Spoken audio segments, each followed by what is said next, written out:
Ini adalah rahasia tengah malam. Beranikah kau mendengarnya?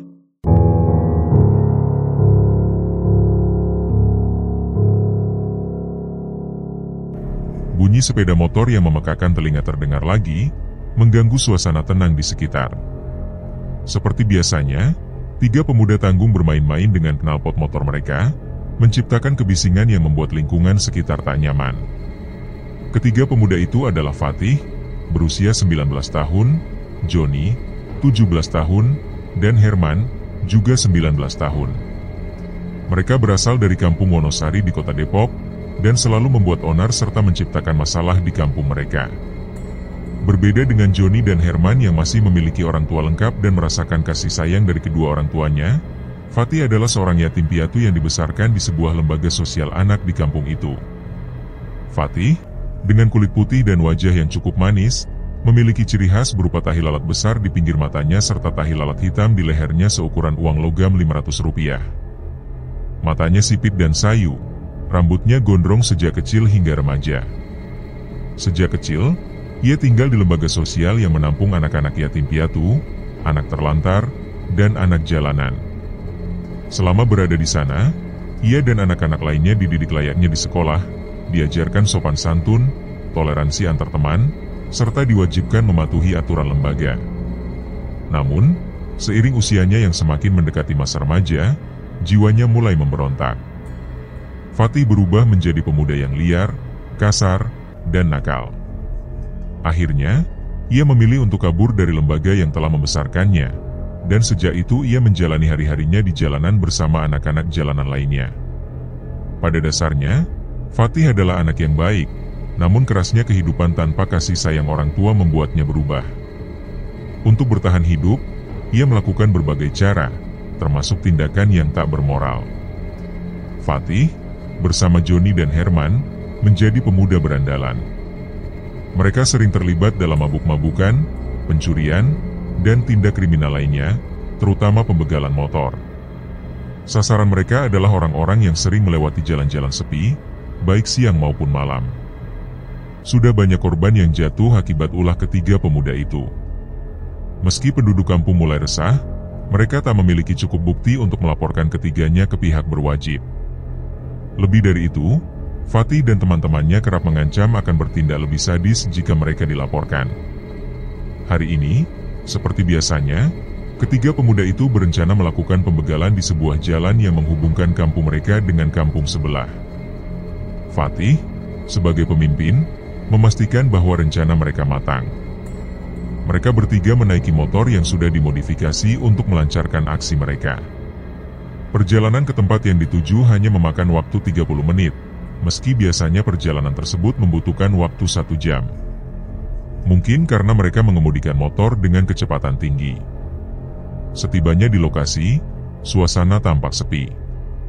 Jalan yang mereka pilih bukanlah jalan utama, melainkan jalan pintas yang jarang dilewati oleh kendaraan. Fatih memarkirkan motor di balik pepohonan yang tumbuh di pinggir jalan, tempat yang cukup tersembunyi. Mereka pun menunggu di sana, mengintai calon korban yang akan mereka sergap. Waktu terus berjalan. 1 jam berlalu, lalu 2 jam, dan tak ada tanda-tanda kehadiran mangsa. Kegelisahan mulai muncul. Fatih berdiri, merasa kesal karena tak sabar menunggu. Tiba-tiba, suara sepeda motor terdengar dari kejauhan. Ketiga pemuda itu segera bangkit dan bersiap-siap. Dari arah depan, terlihat seorang pemuda tanggung mengendarai motor metik berwarna merah, yang tampak masih baru. Motor itu menjadi target mereka. Tanpa ragu, Fatih dan kedua temannya menghadang pengendara itu. Sang pengendara, yang ternyata bernama Thomas, menghentikan motornya dan turun dengan wajah kebingungan.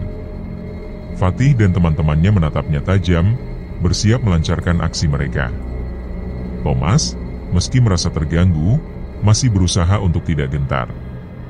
Namun, ketiga pemuda itu sudah memutuskan untuk tidak memberikan kesempatan kepada mangsanya. Ketiga pemuda itu bergerak serentak, berniat mengeroyok Thomas. Herman, dengan penuh amarah, mengayunkan pukulan ke arah kepala Thomas, tetapi pemuda itu gesit mengelak. Sebagai balasan, Thomas dengan cepat menendang selangkangan Herman, membuatnya tersungkur kesakitan. Herman terjatuh, mengerang sambil memegangi bagian yang terkena tendangan, tubuhnya terguling di tanah. Melihat Herman begitu mudah dikalahkan, Fatih pun menjadi murka. Dengan wajah penuh emosi, ia mengeluarkan pisau yang selalu diselipkan di balik pakaiannya. Ancaman kematian pun meluncur dari bibirnya. Fatih, yang kini memegang pisau dengan tangan gemetar, maju mendekat. Melihat situasi itu, Thomas mundur beberapa langkah, namun tak menyadari bahwa Johnny berada tepat di belakangnya.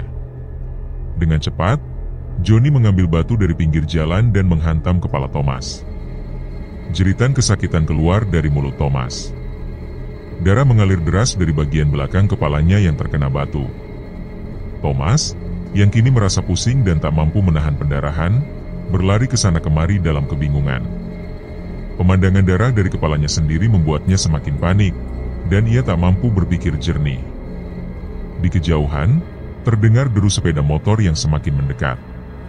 Sekelompok orang berkendara beriringan, suaranya memekakan telinga, dan ternyata mereka adalah warga kampung Wonosari yang baru pulang bekerja dari bengkel motor di kampung sebelah. Beberapa di antaranya dikenal oleh Fatih, karena mereka adalah tetangga yang tinggal tak jauh dari lembaga sosial tempat ia dibesarkan. Saat melihat Thomas yang tak berdaya dan melihat segerombolan motor mendekat, Johnny segera mengajak Herman untuk melarikan diri. Meski Herman masih kesakitan, Johnny berusaha membawanya ke motor yang mereka parkir di balik pohon. Mereka tancap gas, meninggalkan Fatih yang terkejut melihat kedatangan warga kampung yang tak terduga. Fatih berdiri kaku, terpaku melihat Thomas yang terbaring dengan luka parah di dekatnya. Ketakutan membayangi wajahnya ketika serombongan warga yang baru pulang kerja mendekati mereka. Wajah-wajah yang ia kenal baik dari kampungnya sendiri. Mereka adalah tetangga yang sudah lama resah karena ulah begal di kampung. Thomas yang terluka bukan satu-satunya korban, tetapi malam ini mereka menangkap Fatih basah-basah. Ketika mereka semakin mendekat, Fatih sadar bahwa situasinya semakin genting. Ia tahu, kali ini ia tak punya kesempatan untuk mengelak. Salah satu dari warga yang mendekat tampak marah, menuduh Fatih sebagai begal yang selama ini telah membuat hidup mereka penuh kecemasan. Fatih panik dan, tanpa berpikir panjang, mencoba menyelamatkan diri dengan merampas motor Thomas yang terparkir tak jauh dari situ. Beruntung bagi Fatih, kunci motor tersebut belum sempat dicabut oleh Thomas. Namun, sialnya, nasib berkata lain. Ketika Fatih mencoba kabur dengan motor curiannya, ban motor itu melindas bebatuan di tengah jalan. Motor oleng dan Fatih terlempar ke aspal, wajahnya mencium keras permukaan jalan yang kasar. Kakinya tertindih oleh ban motor bagian belakang, dan darah mulai mengalir dari wajahnya yang terkena aspal. Fatih mencoba melepaskan kakinya dari tindihan motor, tetapi sia-sia. Motor terlalu berat, dan setiap kali ia berusaha, rasa sakit semakin menyiksa. Dari kejauhan, serombongan warga yang berjumlah 7 orang semakin mendekat. Mereka adalah warga Wonosari, Depok, tetangga yang sudah lama memendam amarah terhadap Fatih. Sementara itu, Thomas hanya bisa terduduk lemas, tak sanggup berbuat apa-apa. Dia hanya bisa menyaksikan motor yang sebelumnya dirampas oleh Fatih kini tergeletak di aspal. Sementara Fatih, dalam kepanikan dan ketakutan, hanya bisa menyaksikan warga yang semakin mendekat. Fatih merasa dikhianati oleh 2 orang temannya yang kabur duluan, meninggalkan dia dalam situasi yang tak tertolong. Ia merasa marah dan menyesal dalam hati, tetapi rasa takut lebih mendominasi. Warga yang semakin dekat itu tak memberikan ruang baginya untuk melarikan diri lagi. Fatih berusaha lebih keras membebaskan kakinya dari tindihan motor, namun usahanya sia-sia. Mereka tiba di lokasi dengan wajah marah dan tanpa basa-basi melompat dari motor mereka. Mereka langsung menyerang Fatih. Tubuhnya yang sudah tak berdaya dipukuli tanpa ampun. Ada yang menarik rambutnya, memukul badannya, menendang kakinya, bahkan ada yang memegang tubuhnya agar lebih mudah dipukul oleh yang lain. Fatih menjerit minta tolong, namun tak ada satupun orang yang mau membantu.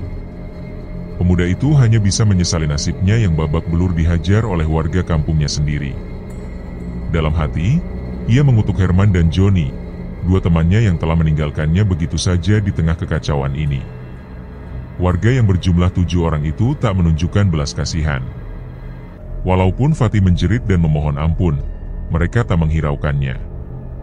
Mereka sudah terlalu mengenal ulah Fatih yang selama ini telah meneror kampung. Sudah banyak korban dari kejahatan yang dilakukannya, bahkan ada yang meninggal dunia akibat kekejamannya. Ketika salah seorang dari mereka memukul wajah Fatih dengan gir motor, darah mengucur deras dari wajahnya yang hancur. Matanya, pipinya, bibirnya, semuanya berdarah. Raungan kesakitan Fatih tak menghentikan amukan warga yang sudah dipenuhi dendam. Mereka menyeret tubuh Fatih yang nyaris pingsan ke sebuah kebun yang tak jauh dari lokasi kejadian. Kebun itu sudah lama kosong dan dikelilingi semak belukar serta pohon-pohon rimbun. Fatih diseret layaknya hewan, kulit wajah dan tubuhnya terkelupas akibat gesekan dengan tanah yang keras. Lehernya patah, dan ia benar-benar pingsan kini. Namun, warga yang sudah terlanjur marah tak menghentikan tindakan brutal mereka. Seseorang memukul kepala Fatih dengan batu besar, membuat darah kembali mengalir deras dari luka di kepalanya. Bukan hanya batu, warga juga menggunakan potongan kayu besar yang mereka temukan di pinggir jalan untuk menghantam tubuh Fatih berkali-kali. Mereka tak lagi memikirkan bahwa yang mereka hajar adalah seorang manusia, seorang pemuda yatim piatu yang kini tak berdaya. Mata hati mereka seolah telah dibutakan oleh dendam dan amarah yang tak berujung. Pemuda itu terlihat tak berdaya sama sekali. Tubuhnya sudah diperlakukan dengan kejam oleh orang-orang yang main hakim sendiri tanpa sedikit pun menunjukkan belas kasihan. Nasib Fatih sungguh malang. Manusia-manusia yang kehilangan perikemanusiaan telah menghajar dan menyiksa tubuhnya hingga wajahnya hancur, kulit tubuhnya terkelupas, serta lehernya patah karena diseret dan dipukuli tanpa ampun. Tak ada lagi jeritan, teriakan, ataupun erangan meminta tolong yang keluar dari mulut Fatih. Kini, hanya suara samar yang terdengar, seperti seseorang yang sedang sekarat, dengan napas tersengal dan mata yang terpejam rapat. Ketika tubuhnya yang penuh luka itu diseret menuju sebuah kebun kosong, salah seorang dari mereka melihat sebuah warung kecil di tepi jalan. Dia mendekati pemilik warung dan bertanya apakah ada air panas. Pemilik warung, seorang ibu yang sudah mengamati mereka sejak tadi, tampak curiga. Meski begitu, ketika lelaki itu berkata bahwa dia hanya ingin membuat kopi untuk teman-temannya di kebun, ibu itu akhirnya percaya dan memberinya sebuah termos berisi air panas. Lelaki itu segera membayar dan bergegas menyusul teman-temannya yang sudah sampai di kebun, di mana mereka berniat menghabisi nyawa Fatih. Setibanya di kebun, mereka secara bersamaan menghempaskan tubuh Fatih yang tak berdaya ke tanah. Tersungkur di atas tanah yang penuh debu, Fatih mulai sedikit sadar. Namun, keadaannya sudah terlalu parah untuk melawan atau bahkan meminta pertolongan. Dalam kepasrahannya, Fatih hanya mengucapkan kalimat lemah, seolah meminta agar nyawanya diakhiri saja. Ucapannya tersebut bukannya meredam amarah warga, tetapi malah semakin memicu tindakan brutal dari mereka. Air panas yang baru saja dibawa disiramkan begitu saja ke tubuh dan wajahnya, membuat Fatih menjerit kesakitan. Kulitnya yang sudah terkelupas semakin melepuh, namun siksaan itu tak juga berhenti. Salah seorang dari mereka mengeluarkan golok dari balik pakaiannya, lalu dengan dingin menggoreskan bilah tajam itu ke leher Fatih. Darah mengucur deras, sementara lehernya nyaris putus akibat luka tersebut. Namun, bagi mereka, itu belum cukup. Mereka percaya bahwa nyawa harus dibayar dengan nyawa, seolah semua tindakan mereka bisa dibenarkan dengan alasan itu. Seorang dari mereka kemudian menusukkan golok ke perut Fatih, membuat darah kembali berceceran di tanah. Fatih masih berusaha memegangi perutnya, meskipun kekuatan yang tersisa hampir tak ada. Menyadari bahwa Fatih masih hidup meskipun telah menerima siksaan yang begitu hebat, mereka pun memutuskan untuk mengakhiri semuanya dengan cara yang lebih kejam. Bensin yang diambil dari motor mereka disiramkan ke tubuh Fatih, dan dengan satu percikan korek api, tubuhnya mulai terbakar. Api berkobar dengan cepat, menyelimuti seluruh tubuhnya. Fatih terjatuh ke tanah, tak lagi terdengar jerit kesakitan atau rintihan dari mulutnya. Pemuda itu akhirnya meregang nyawa di hadapan orang-orang yang begitu beringas, tanpa ada sedikit pun belas kasihan. Setelah api benar-benar menghanguskan tubuhnya hingga gosong, mereka segera pergi meninggalkan tempat itu. Mereka tak ingin ketahuan dan buru-buru meninggalkan tubuh Fatih yang sudah tak lagi dikenali karena gosong terbakar. Keesokan harinya, Ibu pemilik warung yang bernama Bu Rosmini baru teringat bahwa termos air panasnya belum dikembalikan. Dengan perasaan sedikit khawatir, ia berkata pada suaminya, Pak Purnomo, untuk mencarinya. Bu Rosmini berpikir mungkin termos tersebut tertinggal di kebun kosong, tempat di mana orang-orang itu mengatakan ingin membuat kopi. Pak Purnomo segera beranjak menuju kebun kosong itu. Saat tiba di sana, betapa kaget dan terkejutnya ia melihat pemandangan mengerikan di depannya. Sebuah tubuh yang sudah hangus terbakar tergeletak di tanah, meringkuk seperti menahan perih saat api melahap tubuhnya. Pak Purnomo berteriak meminta tolong, memecah kesunyian pagi itu. Orang-orang yang kebetulan melintas segera menghampiri lokasi kejadian, dan mereka pun terkejut melihat pemandangan jasad gosong yang tak lagi bisa dikenali. Mereka menyarankan agar segera melapor ke polisi dan tidak ada yang berani menyentuh apapun di sekitar jasad tersebut. Seorang warga segera berangkat melaporkan kejadian penemuan mayat gosong tersebut ke kantor polisi. Sementara itu, warga di sekitar lokasi geger dengan berita ini. Mereka berbondong-bondong menuju lokasi untuk mengetahui siapa yang menjadi korban. Namun, tak seorang pun dapat memastikan identitas jasad yang ditemukan dalam keadaan hangus terbakar tersebut. Mereka hanya bisa menerka-nerka dengan penuh rasa penasaran dan ketakutan. Tak lama kemudian, petugas kepolisian tiba di lokasi kejadian. Mereka langsung memasang garis polisi dan mulai menginterogasi saksi yang pertama kali menemukan jasad tersebut. Purnomo, seorang warga yang menemukan mayat, menjelaskan kepada polisi bahwa dia datang ke tempat itu untuk mencari termos air panas yang dipinjam seseorang dari warung miliknya. Purnomo bercerita bahwa orang tersebut meminjam termos dengan alasan ingin membuat kopi, namun sampai pagi termos itu belum dikembalikan. Ketika ia datang ke lokasi tersebut untuk mengambil termosnya, ia malah menemukan jasad yang sudah hangus terbakar. Petugas kepolisian melanjutkan dengan mengumpulkan keterangan lebih rinci dari Purnomo, namun ia tidak mengetahui siapa orang-orang yang tega melakukan tindakan keji tersebut. Istrinya, yang sehari sebelumnya sempat melihat beberapa orang menuju ke arah kebun, juga tidak menyangka bahwa akan terjadi pembunuhan di sana. Ia hanya tahu bahwa seseorang meminta air panas, tetapi tidak menyangka mereka akan melakukan tindakan sekeji ini. Jasad Fatih kemudian dievakuasi dari tempat kejadian menggunakan ambulans dan dibawa ke rumah sakit untuk pemeriksaan lebih lanjut. Identitas korban masih menjadi misteri bagi warga sekitar, yang terus menerka-nerka siapa korban malang tersebut. Berita penemuan mayat gosong itu pun akhirnya sampai ke telinga dua sahabat Fatih, Herman dan Joni. Kedua sahabat tersebut terkejut mendengar kabar itu, meski di dalam hati mereka sudah menduga bahwa nasib Fatih akan berakhir tragis setelah insiden kemarin. Mereka menyadari bahwa akibat perbuatan mereka yang melibatkan Fatih dalam aksi pembegalan, Fatih mungkin akan dibunuh oleh kelompok orang yang mereka jumpai sebelumnya. Namun, rasa takut akan terungkapnya keterlibatan mereka membuat Herman dan Joni memilih diam. Mereka berpikir jika mereka melaporkan kejadian tersebut, mereka sendiri bisa ditangkap polisi karena ikut terlibat dalam peristiwa tersebut. Ketakutan itu membuat mereka memutuskan untuk berpura-pura tidak mengetahui apa yang telah terjadi pada sahabat mereka. Keesokan harinya, seorang wanita bernama Wulan Ayu, yang biasa dipanggil Teh Wulan, melintasi kebun tempat jasad Fatih ditemukan. Ia hendak melewati jalan pintas yang biasa digunakan oleh warga, namun hatinya tiba-tiba terdorong untuk melewati jalan yang mengarah ke kebun kosong tersebut. Saat sedang melintas, pandangannya tertuju pada sosok yang tampak duduk meringkuk di pinggir jalan. Awalnya, Teh Wulan mengira sosok tersebut adalah seorang pemuda yang sedang duduk sendiri, namun pemuda itu tampak tidak bergerak sedikit pun, hanya menunduk tanpa menunjukkan reaksi apapun. Rasa penasaran membuat Teh Wulan mendekat. Namun semakin dekat ia berada, semakin jelas terlihat bahwa sosok itu bukanlah manusia biasa. Tubuh sosok tersebut hitam legam, seperti hangus terbakar. Wajahnya hancur, dengan biji matanya yang hampir keluar, dan luka besar di lehernya yang terlihat seperti bekas sayatan tajam. Sosok itu perlahan menoleh ke arah Teh Wulan, memperlihatkan senyuman yang menyeramkan, bukan seperti senyuman manusia biasa, tetapi lebih seperti seringai menakutkan dari seseorang yang telah merasakan penderitaan luar biasa.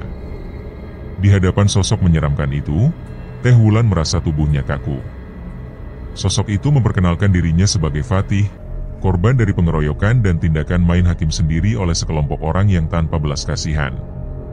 Ia bercerita kepada Teh Wulan tentang hidupnya yang kelam, penuh dengan dosa dan tindakan jahat seperti pembegalan. Fatih menyadari bahwa hidupnya dipenuhi kesalahan, dan kematiannya yang tragis adalah pembalasan atas segala perbuatan buruk yang telah ia lakukan selama hidupnya. Teh Wulan mendengarkan dengan rasa iba.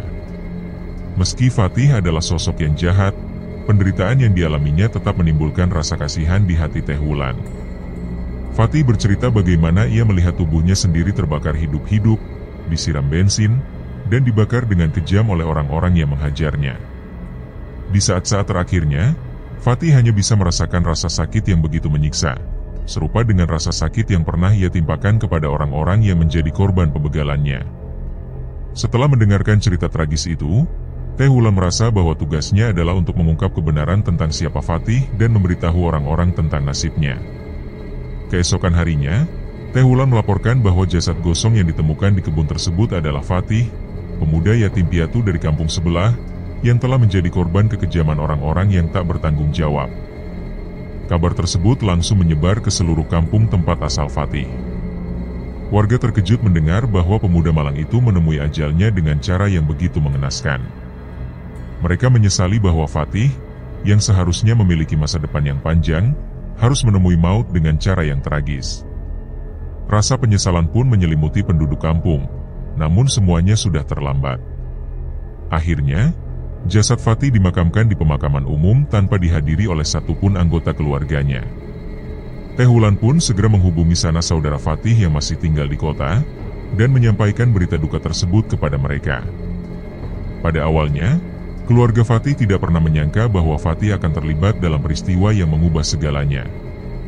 Keluarga besarnya merasa berat menerima kenyataan pahit yang menimpa Fatih dan karma yang harus ia jalani. Sebagai keponakan yang selama ini mereka kenal, Fatih sebenarnya telah sering diajak untuk tinggal bersama, namun pergaulan yang salah membawanya pada jalan hidup yang keliru.